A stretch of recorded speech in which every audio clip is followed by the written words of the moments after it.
Okay, I'm turning the floor over to Matt Marsden. I have no idea what he's going to say. It's because what you said before about feminists, because what is really frustrating to me is that you have women like you that are having to step into certain breaches. Like we talk about this all the time about a drag queen story hour. There's nobody else there to help you. Mm-hmm. You go off and do it because of the lack of men as well that are standing up, that are willing to go out there and do it. Yeah. So anyone that's criticizing Sarah, get off your ass and go do it. Please. Right? Please do. I don't want to go anymore, please. I hate it there. It's scary. And I'm little and petite, and there are very large men there, and they do not look mentally well. Please. Thank you, Matt. I appreciate that. Okay, so I want to share this. This is a crazy story. An ex-Biden White House appointee and current Democrat candidate for a county commissioner seat in Texas, here in Texas, allegedly created a dummy social media account to post bogus racist comments about himself. This is Taral Patel.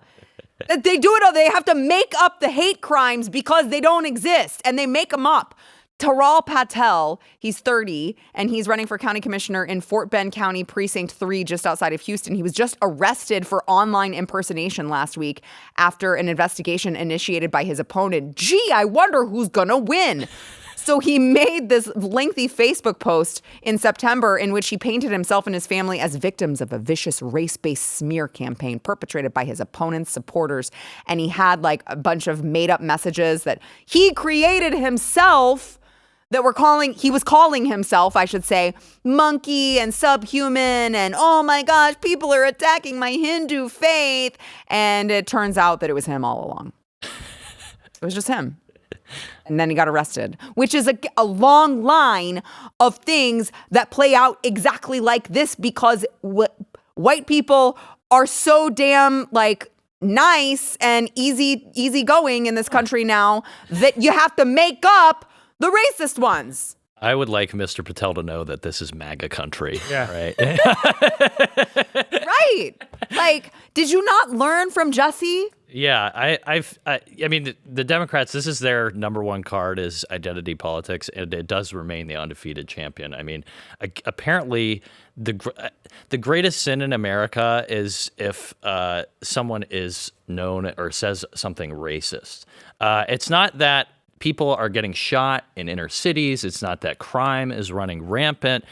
You hardly ever hear about stories of these repeat criminals committing horribly violent acts in the inner cities. But if someone utters a naughty word that is on the wrong side of the political spectrum, it is a national scandal.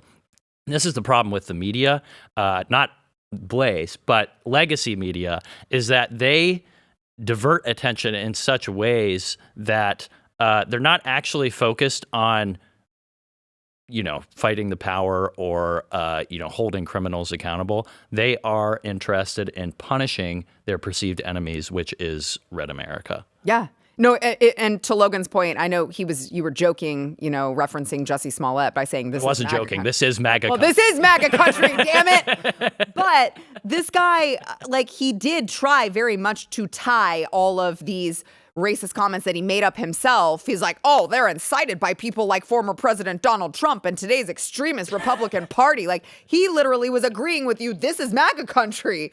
And it's just like, you guys have to make this up. Maybe give, I don't know, FBI will call you guys domestic terrorists, but I think you white men are swell.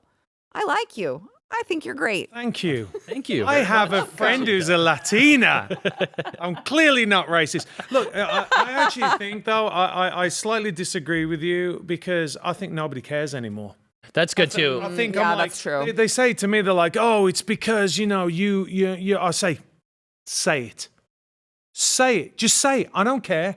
Because I know I'm not. If you know you're not, it's not the terrifying word that it used to be. Because you're just like, all that means now. I mean, literally, it's like, you are literally Hitler, right? So, you're a Nazi. I'm like, okay, right, all right. It doesn't, and what is really sad about that is those words should be reserved for the worst people in the world. Because it is horrible to being a racist is the most despicable thing, right? It is. But now it doesn't mean anything anymore. I don't think anyone really cares. But like you said, this is all they have now. They're like, oh, it's the desperation. I'm going to lose. So I know I have brown skin, right? But look, they're even doing it. They're calling black people, right?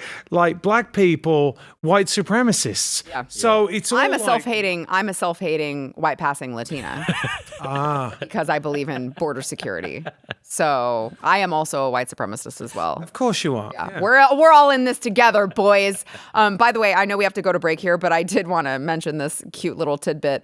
So his opponent actually was the one who tipped off the authorities because he recognized one of the names in this collage of hate messages sent to this guy, Antonio Scallywag, as someone who had previously assailed him online. So this guy's using this dummy account to attack his opponent and then write all these racist comments that he's using as, oh, look, these people hate me. And so the guy was like, wait, this guy came at me. He's not one of my people. Hold on a second. I don't think the name Antonio Scallywag is a real name. No! Wait a second.